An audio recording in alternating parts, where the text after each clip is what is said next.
惠普諮詢亞洲區總監伍佩瑩上星期開腔指政府將顧問報告斷章取義，特首梁振英叫佢睇返官方公佈嘅上文下理。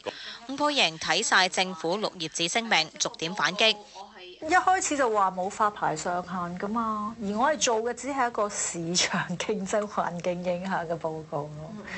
咁所以我從來都唔知有3揀2，當然會好大分別啦。即係如果我係要幫佢揀嘅話，咁我一定會同政府講清楚。喂，你當時係點樣同嗰啲申請人去溝通？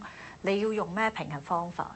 你唔可以喺人哋交咗申請書之後，再諗一啲評核嘅標準出嚟去揀㗎嘛？咁啊，如果係咁，咪直情係呢叫咩啊？做馬定我唔知叫咩啦。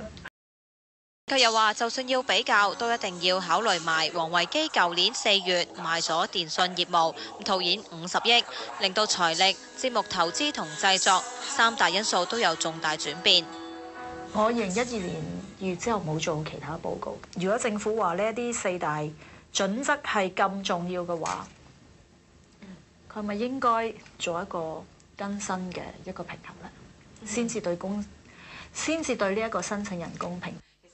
政府聘請嘅顧問調轉槍頭非常罕見。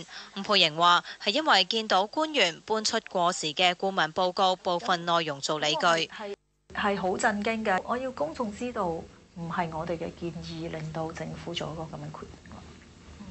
如果政府真係，如果佢哋講嗰啲嘢，話佢哋真係根據我嘅顧問報告去做個咁決定，咁我就真係希望有機會解釋清楚俾嗰班行會嘅人聽。其實我份報告係咩點樣意思嘅，唔希望佢哋做一個咁樣嘅誤會咯。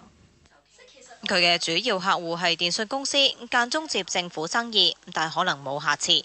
唔會啦，即係如果呢一個政府係咁樣做嘢，就唔好再搞我啦。即係我作為香港人，當然好希望去幫香港人做一啲嘢，唔係因為個生意我有定冇咯。即係我會覺得我更着緊嗰個決定係咪對香港人好。咁我有400頁紙喎，我就係話佢哋只係攞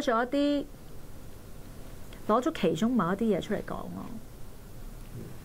咁我冇話佢講大話，得出嚟嘅結果唔係我嘅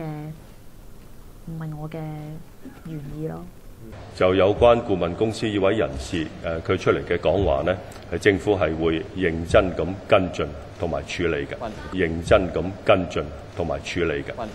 對於顧問近日呢就有關決定公開發表嘅言論呢，我哋感到詫異同難以理解。政府喺考慮唔同嘅政策事宜裏邊呢，係不時呢係會邀請顧問提供意見，喺作出決定時呢，亦都會參考顧問所提供嘅意見嘅。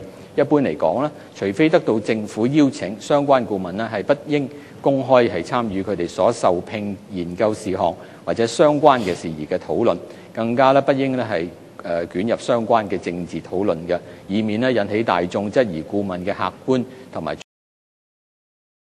從事顧問工作人士嘅最基本嘅職業操守嘅要求。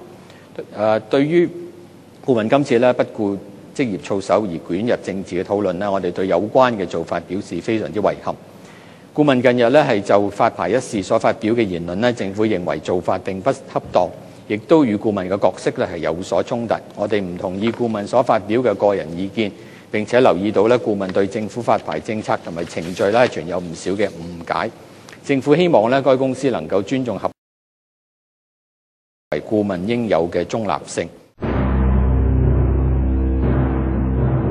我自己覺得個客戶選擇我係因為佢相信我哋嘅專業嘅意見同埋好嚴謹嘅工作嘅方法啦。咁至於香港政府嘅，咁我冇乜所謂嘅。如果覺得佢哋咁唔尊重呢一啲專業人士嘅建議，我唔覺得我需要再為呢個政府做呢一啲嘢咯。有啲舊同學舊同事都會話啊，我好欣賞你咁勇敢啦。負責撰寫報告嘅顧問公司就話，報告主要係分析市場競爭，批評政府係斷章取義。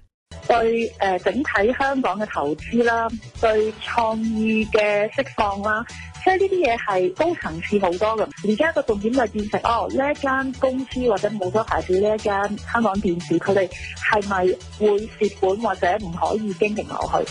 即係我覺得呢一個完全係將我哋400頁紙裏面可能只係攞咗其中2段，我係真係覺得政府斷章取義啦。